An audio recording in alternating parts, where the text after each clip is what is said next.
Hi guys, welcome back to another video, and this is a very different video compared to others, but it's a much demanded video because I get this comment a lot that how do you care about your cars, how to care for all the die casts, because we all are collectors, we've got lots of cars, so how do you collect them and how do you care for them?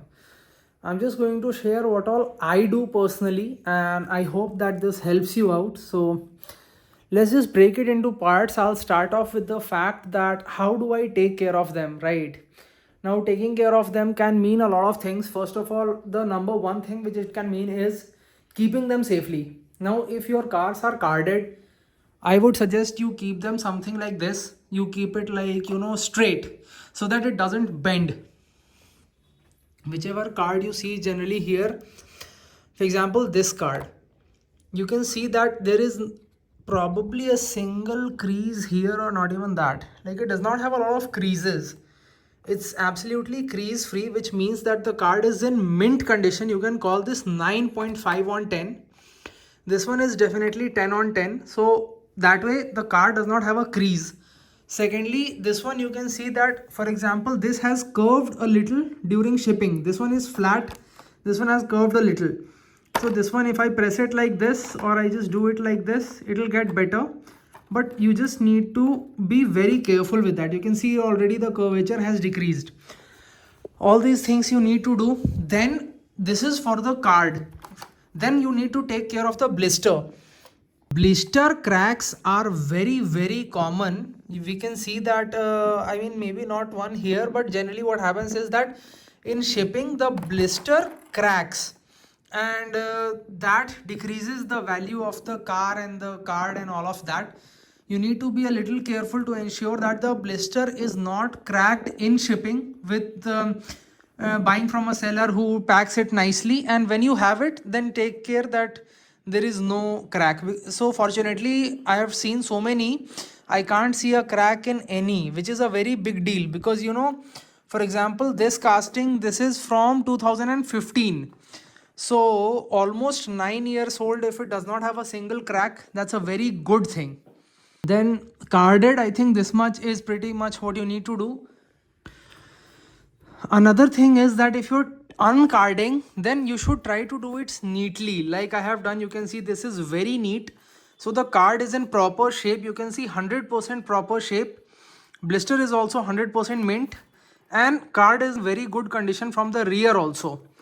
So overall this is very good, and personally I would say that this increases the value of your casting even if you resell it. However, I would like to tell everyone that always let the other person know. Let the other person know that you are selling this and you've already opened it once. Never cheat anyone. Don't let them think that it has never been opened. Always put a disclaimer that it was opened, but it was opened neatly. So that will increase your authenticity as a seller, and people will know that they are getting what they are buying. No tricks over there. Then I come on to the uncarded cars. So if I come on to the uncarded cars, I'll start from here. So the biggest enemy is moisture.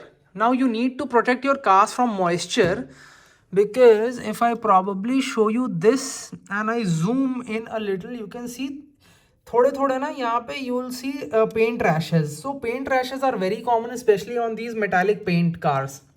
This one is quite old and all, but the thing is, to avoid that, right now I don't have it lying around, otherwise I would have shown you. I'll attach a picture. There is this silica pouch which you get. The purpose of that silica pouch is to extract the moisture from your environment. If you've got a display like this, keep a pouch somewhere hidden. For example, you can hide one over here. What that will do is, it will extract the moisture and make sure that the moisture does not damage the paint or the tires or anything.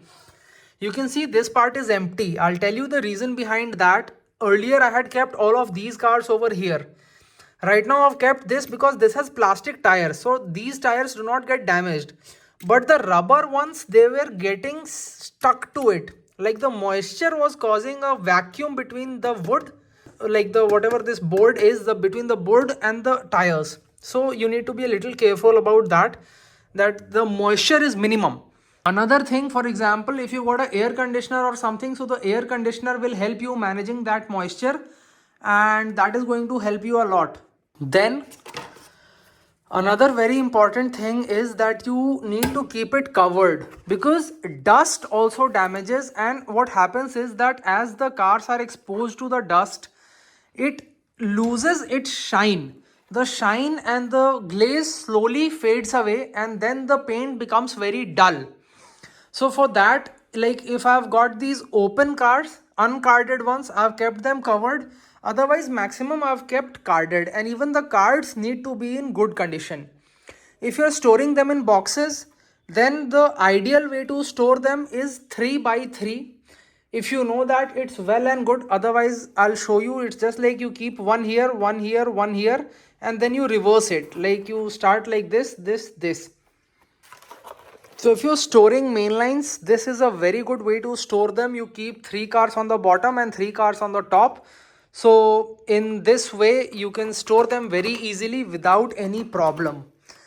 Then if you talk about the bigger scales, for the bigger scales, you need to be very careful that you are cleaning them regularly from the exterior. And as far as the interior is concerned, you need to ensure that not a lot of dust goes in the interior, because cleaning even a real car from the interior is very difficult. And as far as a diecast is concerned, it's almost impossible. So you need to be very careful that nothing goes inside. The bigger ones have also got the issue of cleaning the tires. So you need to clean the tires in case you're going for an outdoor shoot, especially for the Jeeps and all. So you can see that the tires are quite clean, because every time I take it for a shoot and I bring it back, then I clean the tires. Otherwise, the mud and all, it will slowly degrade the tires, and that will cause problems. If you've got resin models are very delicate, so you need to be careful with the mirrors and all the parts. So you need to be a little careful about that. Paint chips are also something which are very common in the bigger scale cars. And for example, how to avoid that, I will tell you. If you're closing a door, do it gently. If you're opening a door, do it gently, because if you just slam it shut, there are chances that this part will collide with the other part and it can chip the paint. And this is pretty much it, guys. Most of the things which I found useful, and it might help you in keeping your car safely. Dust it regularly, make sure that there is not too much dust, protect it from the environment, and rest, I think it should be good to go. Keep it safely, do not let anyone mishandle it too much. All of those things are something which are unsaid rules. For example, if a child plays with this, he'll probably break a mirror or the handle, and then it will become worthless. The most fragile parts about the motorcycle is the side stand, so you need to be very careful with the side stand. Each and every motorcycle has its own issue, you can say. Like some of these have got the center stand, and those are also quite fragile, so you need to be a little careful. For example, this one, it has an opening spoiler, so this is a functioning spoiler, and you need to be careful with that because it's very fragile. It just breaks like anything. And that is pretty much it. For example, this one has got mirrors, so you need to be careful with the mirrors. You need to be careful with the ramp. I hope this was helpful, and let me know which tip helped you, which ones you are already following, and how do you keep your cars. Thanks for watching.